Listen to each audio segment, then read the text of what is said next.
This is what you find on the bottom of many waterways in Florida. Manure-infested sludge. There's a lot of fertilizer in it. And there aren't enough volunteers to keep it clean. This dirty section of Crystal River, a symptom of Florida's deteriorating waterways. Last summer, the algae blooms in the Indian River Lagoon shut down several coastal beaches. I'm trying to breathe in that.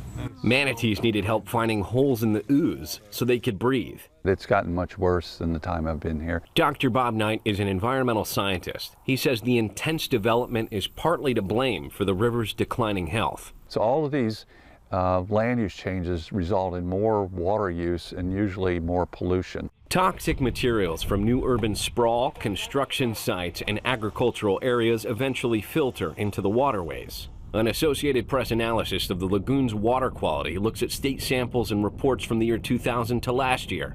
Phosphorus levels have increased 75%, which is responsible for more algae in the water. Algae has chlorophyll in it, which you can measure. Those levels have tripled, leading to blooms and fish kills. At a spike in 2011, 1.2 million animals were estimated to have been killed by the water quality. Look, folks, here it is.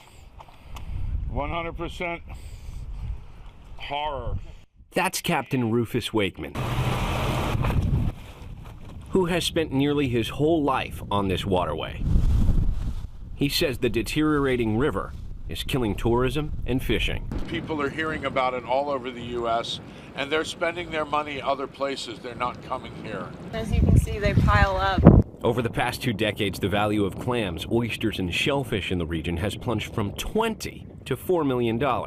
Our fishing guides, all my friends who are guides, they're not getting, the amount of traffic that they used to get, and it's taken its toll.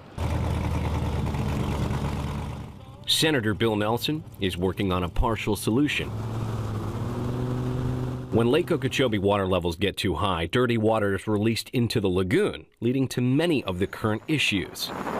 Nelson is trying to secure funding to filter the lake water and divert it to the south, into the Everglades. So the idea is to cleanse that water as it comes south without putting it to the east in the St. Lucie River and the Indian River Lagoon.